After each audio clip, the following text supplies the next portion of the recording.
Buying a car is one of the biggest financial decisions you make in life, and maybe you're lucky enough sometimes to have someone else do the buying for you. New this morning, we verify the rules of car buying in Arkansas and who can pay for it. Having your own four wheels to get around in is a luxury not every Arkansan is fortunate enough to have. For those who do have a car, SUV, or truck, certain laws on driving in the natural state apply. But THV 11 viewer Bernadette asks, can a person with no driver's license purchase a car or car insurance? Bernadette, let's verify.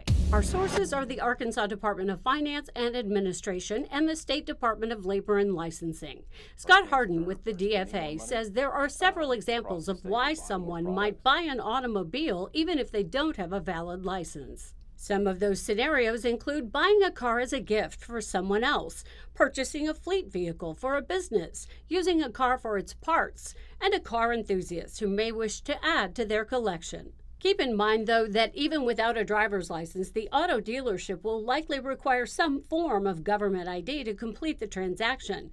Harden says policies vary by dealer. As for car insurance, to buy it without a license isn't easy, and you'll need to list yourself as an excluded driver. So we can verify that, yes, you can buy a car and insurance in Arkansas without a driver's license. Other items to consider, according to the Labor and Licensing Department, are the following questions the agency often receives. Does Arkansas have a so-called cooling off period on vehicle purchases? The agency says dealers are not required by law to give car buyers a 3-day right to cancel. The right to return exists only if financing is not approved. Some dealers may ask for additional money down to get approved for financing. The agency suggests obtaining financing on your own through a bank or credit union, saying you are not required to use the dealership's finance department. Finally, if you agree to buy a car as is, it means just what it says. Once you make the purchase, if you drive away and a wheel falls off, the problem is now yours, although you can file a complaint if you believe you have a right to a refund. Many of us are paying more attention to how much more things cost lately, but if you overlook your electric bill, new this morning, we verify exactly how one critical utility measures your meter. Now that we're into the hotter spring and summer months, staying comfortable indoors may mean paying more for the luxury. Most people would agree shelling out hard-earned cash to keep cool is no fun, but it's worth it on a triple-digit day.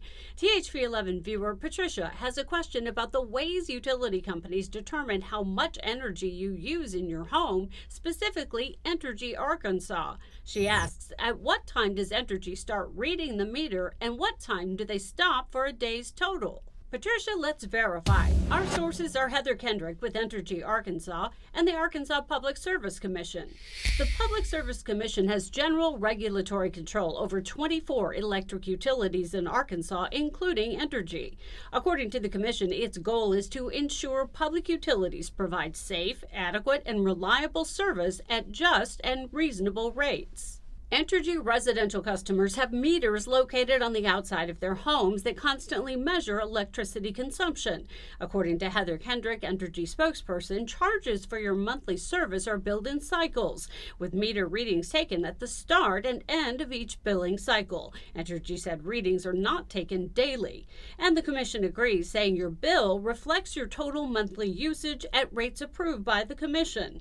If Entergy wanted to charge you more, it would need to ask the commission for permission to raise rates. So back to our viewer question, it needs context because it assumes Entergy measures electricity usage day to day, but Entergy doesn't bill based on daily meter readings, but rather the first and last days of a monthly billing cycle.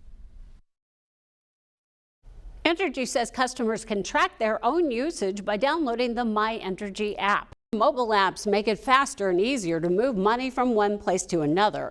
But now, because of a data breach, customers who use the popular Cash app may be getting some cash back.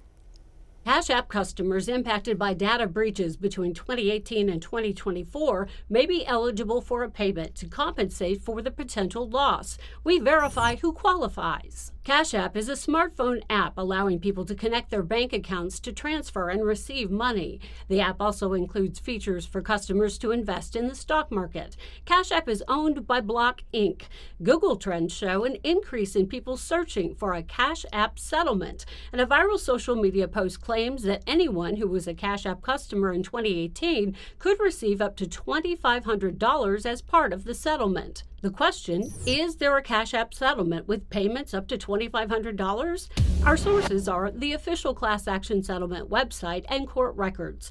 The answer is true. There is a Cash App settlement with payments up to $2,500. Here's what we found. The settlement seeks to reimburse customers affected by data breaches. In April 2022 and October 2023, Block Inc. and Cash App Investing LLC faced data breaches. In August of 2022, a lawsuit claimed the company was, quote, negligent, made misrepresentations, and breached other obligations to their users in its handling of the breaches. Block Inc. agreed to a settlement.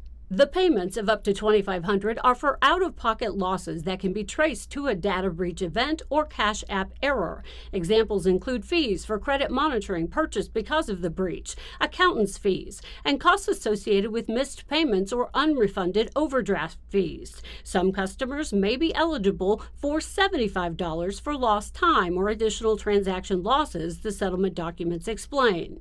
So, to be eligible for the settlement, customers must have been impacted by either of the data breaches or have had an unauthorized money transfer or unresolved error in a Cash App account between August 23, 2018 and August 20, 2024. Customers may be notified by mail or email by the settlement administrator, but others who were impacted can still file a claim without a notice ID by November 18th. Checks or electronic payments will go out after the final approval hearing set for December 16th. With the arrival of a new exhibit called Vango, the Immersive Experience, promoters say it's been touring since 2017 and is now coming to Little Rock. But is it really? The announcement of the Vango Immersive Experience had many THV11 viewers looking forward to getting tickets for the Little Rock event. But Verified viewer Debbie noticed some inconsistencies in the online ads and did some digging. She reached out to us to find out whether the exhibit is real. Debbie, let's verify.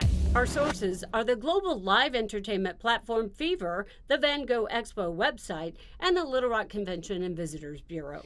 Debbie had seen an ad for the Vango exhibit on Facebook and reached out to us when the location description for the event didn't match anywhere she knew in Little Rock. Debbie says she also made some calls and found local art centers hadn't heard of it.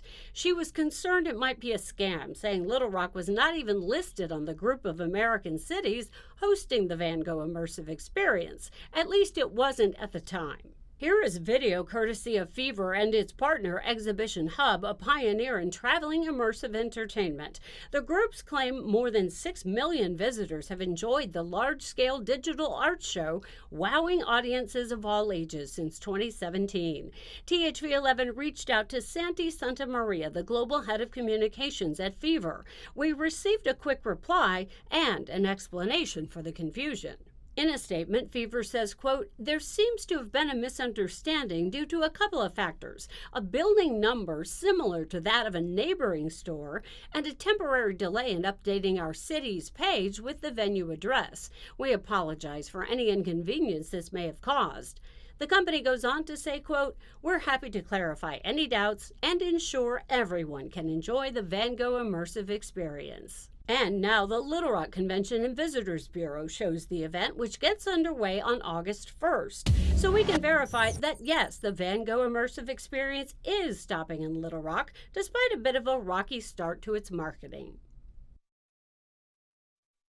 And the show runs through October 31st. You can find tickets, dates, and prices on the website vangoexpo.com. If our recent heat has you feeling under the weather, there might actually be a medical reason for it. Wake Up Central's Karen Fuller has more. The weather right now in Arkansas is nothing new to those who are familiar with summer in the South, but it's critical to pay close attention not only to the temperature in the forecast, but the humidity level too. One question that often comes up this time of year is, can the heat make me sick? Let's verify.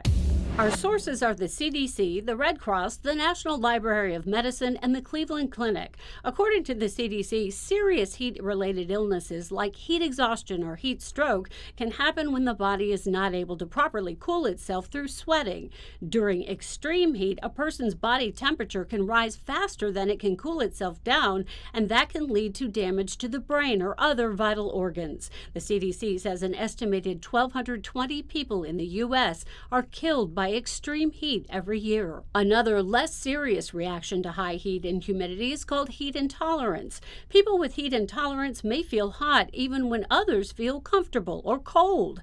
The Cleveland Clinic says heat intolerance can also be a sign of dysautonomia, a general term for disorders that disrupt your autonomic nervous system, which manages things like blood pressure, body temperature, breathing, digestion, dizziness, or heart rate. The clinic says forms of dysautonomia are fairly common and affect more than 70 million people worldwide. Even so, they say many healthcare providers have limited experience with it because symptoms vary widely and can mimic other illnesses. So we can verify that yes, high heat and humidity can make some people feel sick. And because symptoms can come on rapidly without warning, staying aware of how you handle the heat is vital to your safety.